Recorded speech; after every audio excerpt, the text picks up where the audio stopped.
ejerce una presión sobre nosotros, la cual llamamos presión atmosférica.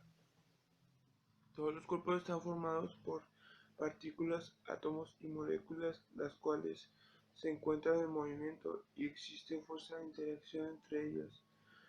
La materia puede encontrarse en 4 estados de relación, los cuales son sólidos, líquidos y gaseosos. Sólidos tienen una forma definida, son capaces de transmitir o soportar esfuerzos, tensión, compresión y cortes, porque sus moléculas están unidas. Líquidos son capaces de fluir, cambian de forma con facilidad, son incomprensibles y la fuerza de atracción entre sus partículas es media, ya que están separadas, pero en las capas interiores de la atmósfera la presión es mayor que en las superiores. A la presión con respecto a la presión atmosférica se le llama presión manométrica. A la presión con respecto a la presión atmosférica se le llama presión manométrica. Para entender correctamente cómo es la distribución de agua en los domicilios, pues se tiene que comprender cuáles son sus factores que lo afectan, como por ejemplo en este caso la presión. Pero, ¿qué tiene que ver la presión? Bueno, a continuación se dará a entender eso. Primero hay que comprender qué es la presión. La presión se define como una fuerza que es ejercida sobre un área específica y su forma de representarla de una forma sencilla es con la fórmula P es igual a F entre A, que significa fuerza sobre área o fuerza entre área. Cualquiera de las dos está correcta. Algo que también cabe recalcar en esto de la presión es que pues es una cantidad escalar. ¿Qué quiere decir esto? Pues que tiene magnitud, pero no tiene dirección. O sea, puede ser ejercida en cualquier dirección, cualquier sentido, no específico. Para explicarme mejor, voy a utilizar un ejemplo cotidiano, como lo es, por ejemplo, el fregadero. En la cocina todos tenemos el fregadero. El, el fregadero, haz de cuenta que está conectado con un sifón hacia un respiradero. El respiradero es un tubo largo que sobresale por encima de la casa, en donde entra y sale aire para poder controlar la presión atmosférica. Y justo al lado está el lavaplatos, justo al lado abajo, que está directamente conectado hacia el tubo de drenaje que está por debajo del suelo de la casa. Ese respiradero en el que está conectado el sifón del fregadero también está directamente conectado hacia el tubo de drenaje para poder controlar la presión. Ahora te explicaré por qué. Imaginemos que no tenemos el respiradero. Al no tener el respiradero, el sifón del fregadero está directamente conectado hacia el tubo de drenaje. Pero para que no, para que no penetren los olores del tubo de drenaje hacia el fregadero, pues hay un tapón antiolores en el sifón del fregadero. Pero, ¿cómo funciona este? Pues bueno, deja pasar el agua, pero no deja pasar el olor. Este está directamente ahí colocado en el sifón y que está directamente conectado hacia el tubo de drenaje, igual que el lavaplatos que también está conectado hacia el tubo de drenaje. Algo que al momento de que la presión atmosférica, se ejerce sobre el fregadero, pues de la fuerza de la presión hace que el tapón antiolores se recorra hacia el tubo de drenaje. Pero pues para eso está el respiradero, para minimizar la presión atmosférica y que el tubo de drenaje no se vaya, que el tapón de olores no se vaya hacia el tubo de drenaje. Todo esto no pasa con el lavaplatos porque el lavaplatos, al momento en que suelta el agua y el agua se está moviendo hacia la izquierda, de derecha a izquierda, pues la presión atmosférica ahí es menor, se disminuye en cierta manera. Tal vez a pesar de esta explicación todavía se tenga duda de cómo funciona la presión con los fluidos y cómo se recorre el agua.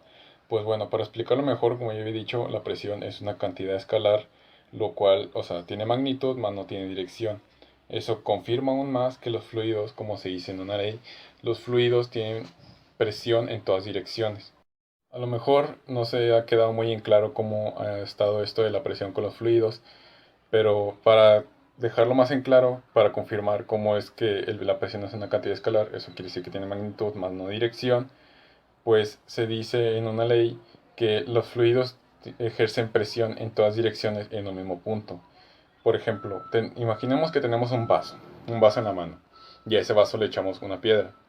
la piedra va a sufrir presión por todas sus direcciones alrededor dentro del vaso. Porque al momento tiempo de que la presión no tiene dirección, pues se la va a ejercer alrededor de todo ese mismo punto, alrededor de toda la piedra. Esto es solamente para dejar más en claro cómo funciona la presión en un líquido, más o menos. Sobre el tema que es cómo se aplica el principio de Pascal en el sistema de tuberías. Muy bien, empezando con este tema. El principio de Pascal nos dice que la presión será igual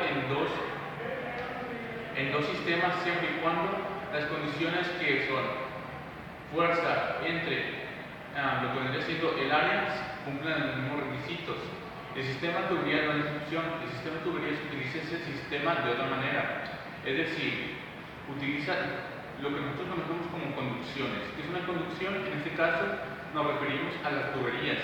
Ten en cuenta, tú tienes un sistema donde tienes una válvula principal, o sea, donde tienes algo así como un tanque de llenado.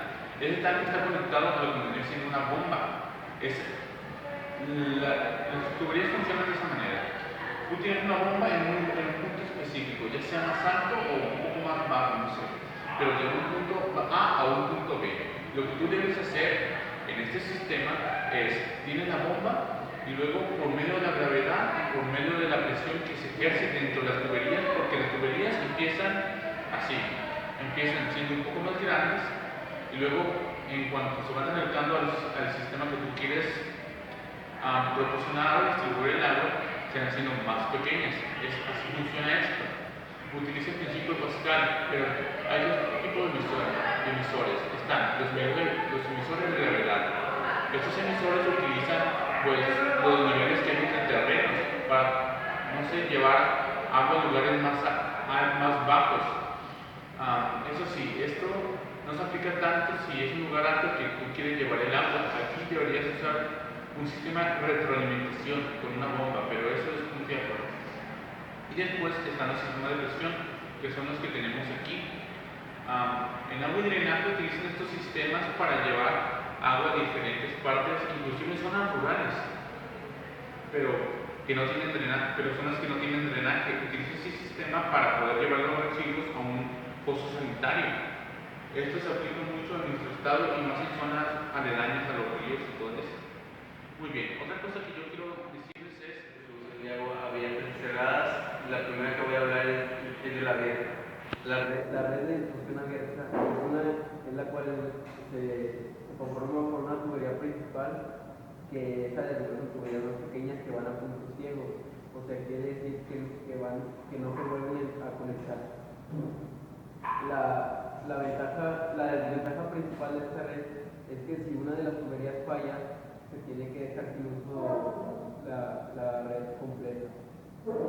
La otra es la red de distribución cerrada. La red de distribución cerrada se conforma por tuberías que están en forma de mallas. Eso quiere decir que están conectadas entre sí. Y la ventaja principal de estas redes es que si una de las tuberías falla, se puede seguir distribuyendo agua sin importar. Se distribuye por medio de vías alternas.